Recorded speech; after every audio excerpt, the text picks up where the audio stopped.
자, 반갑습니다. 동아시아사. 오늘은 69강 도시들에 대해서 만나볼게요.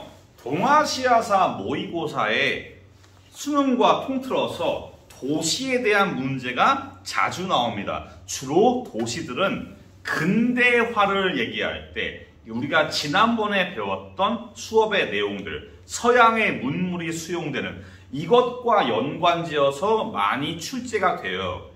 그렇기 때문에 도시에 대한 내용을 따로 정리하는 게 필요할 것 같아서 정리를 해 보았습니다. 제가 이 PPT를 한 번 더 수정을 했었어요. 그래서 제가 단톡방에 올린 학습지에 여기에 빠져 있는 게 있습니다. 추가적으로 그런 게 보이시면은 적어 주시는 게 좋을 것 같습니다. 여기에서의 도시들은 주로 중국과 일본의 도시들만 다뤘습니다. 우리나라의 경우는 한반도의 경우는 부산이나 강화도, 인천이 잘 나오는 편이에요. 특히 인천이 잘 나옵니다. 뭐 경인선이라던가 제물포조약, 뭐 거류지무역, 내일 건덕지가 많아요. 근데 인천 같은 경우는 원체 한국 사람도 많이 배웠기 때문에 여기에서는 과감하게 날려버렸습니다. 여러분들이 좀 더 친숙하지 않은 중국과 일본의 도시들을 집중적으로 만나볼게요. 아마 수업 내용은 그렇게 길지는 않을 겁니다. 먼저 중국의 수도 베이징입니다. 베이징은 언제부터 수도가 되었냐? 금나라 여진족부터입니다. 금나라가 처음으로 베이징을 수도로 정한 다음부터 원나라, 명나라의 경우는 처음에는 난징이에요. 주원장이 처음에 건국은 난징으로 했지만은 영락제가 이제 정변을 일으켜가지고 영락제가 황제에 오를 때 자기의 근거지였던 베이징을 수도로 삼습니다. 그리고 세운 게 자금성이죠. 자금성. 그리고 명의 뒤를 이은 청도 베이징을 수도로 했고, 그리고 지금 현재 존재하는 중화인민공화국도 수도가 베이징입니다. 특히 청나라의 수도였기 때문에 우리가 청나라의 역사를 배우고 청나라의 문화를 배우고 그럴 때 이 중국의 청의 수도였던 베이징과 연관이 많아요. 예를 들면은 조선에서 사신을 보낼 때 당연히 청나라의 수도를 향해서 보냅니다. 그래서 그 사신이 연행사입니다. 왜 연행사냐? 청나라의 베이징은 연경이라고 불렸습니다. 그래서 연경으로 가는 사절단 연행사라고 불렸습니다. 연행사를 통해서 뭐 기독교라던가 서양의 문물들이 전래되고 그러면서 북학파가 등장을 했어요. 또 청의 수도인 만큼 여러 조약들이 베이징에서 체결이 돼요. 예를 들면 1860년에 베이징 조약, 그리고 우리 중간고사의 답이었던 신축 조약도 베이징에서 체결됩니다. 또한 경극도 애초에 수도에서 유행하는 연극이라는 거예요. 여러 가지 연극들이 청나라 지방에 많았는데 그 연극들, 대중적인 연극 중에서도 베이징 지역에서 유행한 연극을 따로 경극이라고 했어요. 경극. 그래서 경극도 베이징에서 유행합니다. 우리가 배운 것 중에서 최근에 배운 것 중에서 중요한 거는 경사대학당. 1898년에 이제 변법 자강운동이 실시되면서 경사대학당이 세워졌고, 이 경사대학당이 이름을 바꾸어서 지금도 존재하는 베이징 대학교가 됩니다. 이 베이징 대학교의 학생들이 주도해서 발생한 운동이 오사운동이에요. 괜히 화살표가 있는 건 아닙니다. 그리고 베이징이 수도인 만큼 베이징이 점령된 그 역사들이 깁니다. 명나라 말기에 농민군의 사령관, 농민군의 장군이었던 이자성이 베이징을 점령해서 명나라를 멸망시켰고, 그리고 2차 아편전쟁 때 영국과 프랑스의 연합군대가 베이징을 점령합니다. 그리고 의화당 운동 때 8개국의 연합군이 베이징을 점령하고요. 그리고 장제스가 북벌을 마무리한 게 베이징을 점령하면서입니다. 이렇게 베이징은 수도인 만큼 점령당한 역사도 깁니다. 이게 베이징과 관련된 거고, 베이징은 아무래도 우리 근대화라기보다는 뭐 자금성이라던가 경사대학당 이런 게 많이 중요해요. 그래서 뭐 오사운동 같은 경우는 오사운동 자체를 물어보지 도시랑 크게 연계를 짓지 않습니다. 다음 도시는 난징입니다. 난징은 언제부터 떠오르기 시작했냐? 이제 5호 16국으로 북방의 이민족이 막 중국 북쪽을 점령하면서 얘들이 인구 이동을 합니다. 여기 살고 있던 한족들이 양쯔강 남쪽으로 넘어오면서 이때부터 강남이 개발되고, 쫓겨온 동진이 난징을 수도로 삼으면서 이때부터 강남의 중심지로 부각을 받아요. 명나라의 주원장도 난징을 수도로 삼았고, 난징은 어떻게 보면은 송나라 이후부터 경제의 원탑, 강남 경제의 원탑으로 자리 잡아요. 그리고 사실상 제2의 수도로서 제2의 수도, 베이징이 북경이에요. 난징은 남경, 즉 남쪽의 수도라는 겁니다. 그만큼 중요한 도시라는 겁니다. 경제에서 중요한 도시. 중화민국을 순원이 처음에 임시 대총통으로 취임해서 건국을 할 때의 수도가 난징입니다. 물론 위안스카이는 이걸 다시 북경으로 하지만 베이징으로.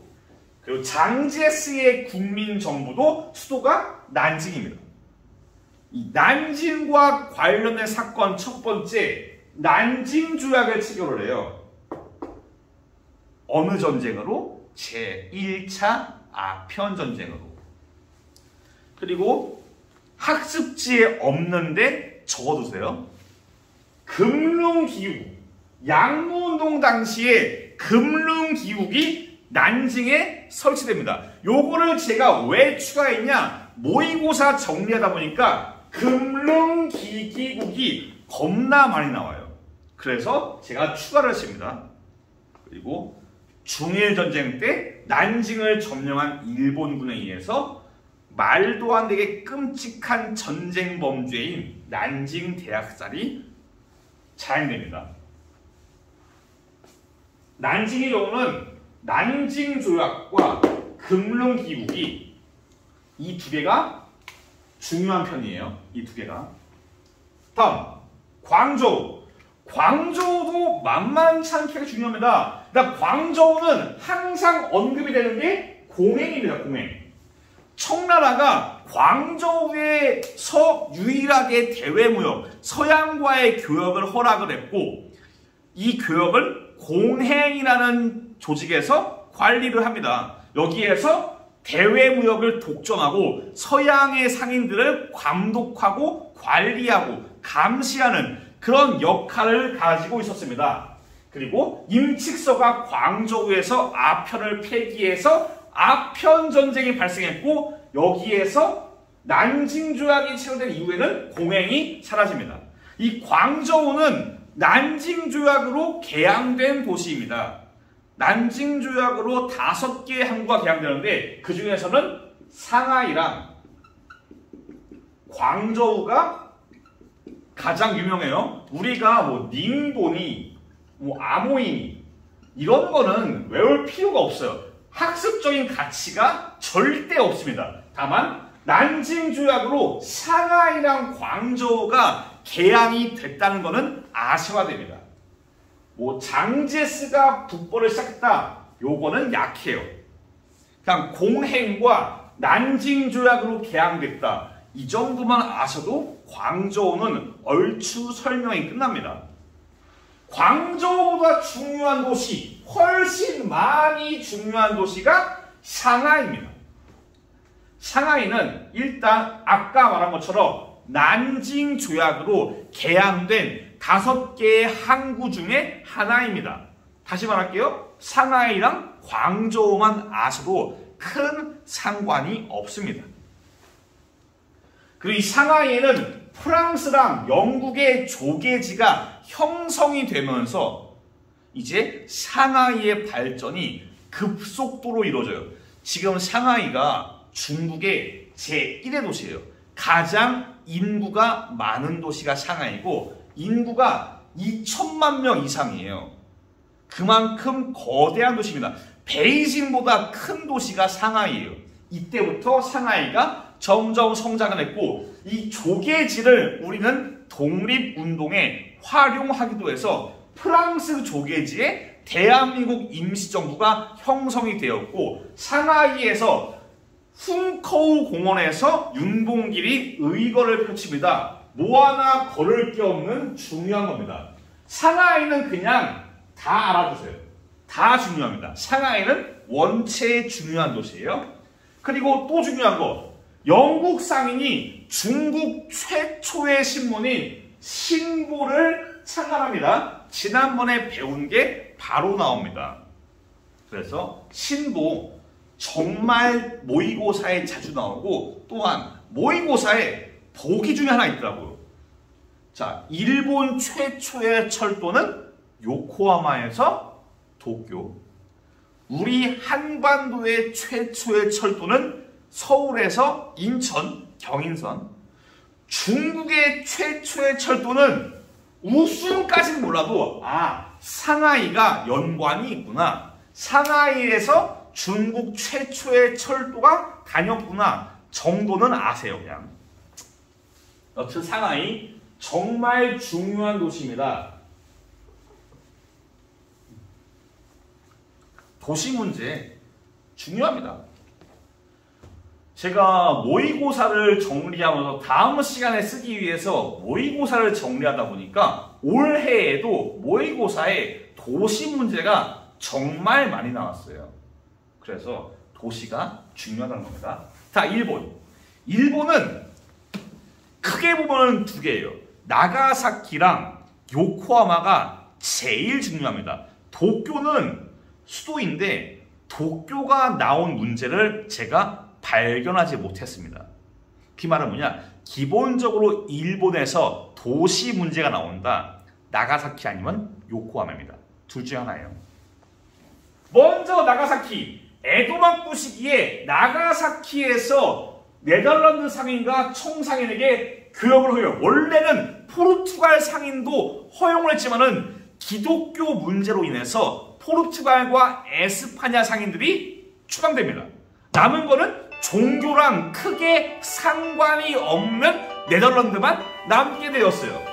이들에게 무역을 허용했는데 청나라에 너무 많은 은이 유출되니까 신패를 발급했습니다. 우리가 이전에 배웠던 겁니다.